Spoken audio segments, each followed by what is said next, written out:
नमस्कार दोस्तों। केंद्र सरकार के द्वारा आसाम के किसानों और नौजवानों के फ्यूचर को बेहतर बनाने के लिए क्या प्रयास हुए हैं या एप्स्टीन की फाइलों में क्या निकल कर आ रहा है, दिसंबर महीने की ऐसी कुछ 5 बड़ी खबरों के साथ मैं रीना सुथार आप सभी का स्वागत करती हूँ। आज के इस वीडियो की शुरुआत करेंगे खबर नंबर 1 से। देखिए, असम में 11 करोड़ का खाद कारखाना, किसानों के लिए ये बड़ी राहत की खबर है। देखिए, आज माननीय प्रधानमंत्री नरेंद्र मोदी जी ने असम के नामरूप पहुंचे और वहां 11,000 करोड़ रुपए के बहुत बड़े खाद कारखाने की नींव रखी। अब आप सोचिए, खाद कारखाना लगने से क्या होगा?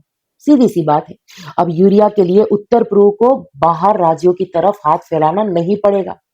इस प्लांट के हर साल करीब 12 लाख टन यूरिया बनेगी। मतलब किसानों को टाइम पर खाद मिल सकेगी, कालाबाजारी कम होगी और ट्रांसपोर्ट का खर्चा भी बचेगा।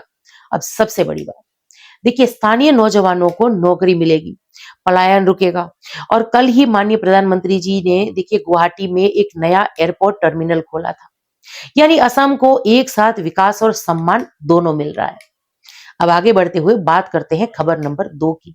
देखिए, एप्स्टीन फाइल्स जो दुनिया भर में अभी जिसने हड़कंप मचा दिया है, तो दुनिया के ताकतवर लोगों की पोल खुली।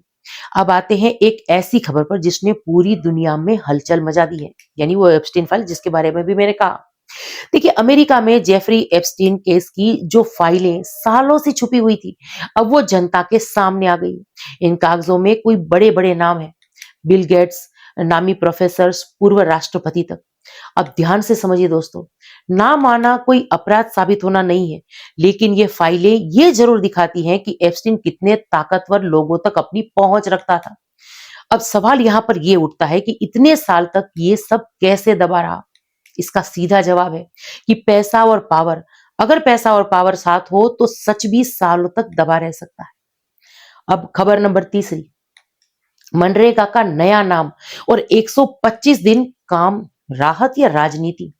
देखिए, अब बात करते हैं सीधे आम आदमी की जेब से जुड़ी हुई खबर को लेकर।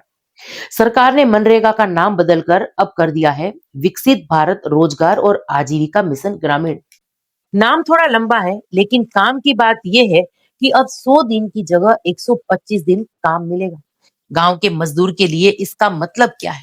देखिए, मतलब साल में 25 दिन की अतिरिक्त मजदूरी। लेकिन यहाँ राजनीति भी शुरू हो गई है। ममता बनर्जी ने इसका विरोध किया है और अपनी योजना का नाम अलग रख दिया है। अब असली सवाल यह है दोस्तों कि क्या जमीन पर मजदूर को सच में 125 दिन काम मिल पाएगा या फिर ये सिर्फ कागजों तक ही सीमित रह जाएगा? देखिए खबर नंबर 4, रेहड़ी पटरी वालों के लिए एक बड़ी खुशखबरी।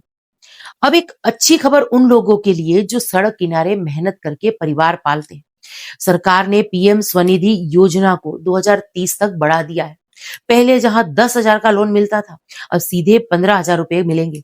और अगर कोई डिजिटल पेमेंट करता है तो साल में 12,000 रुपए तक का उनको कैशबैक भी मिलेगा। अब तक 1.5 करोड़ से ज्यादा लोग इस योजना का फायदा ले चुके हैं। यानी छोटा दुकानदार भी अब सिस्टम में आ रहा है और सम्मान से अपना रोजगार कमा रहा है। अब खबर नंबर 5 और इस वीडियो की सबसे आखिरी खबर, असम आंदोलन के शहीदों को माननीय प्रधानमंत्री जी की श्रद्धांजलि।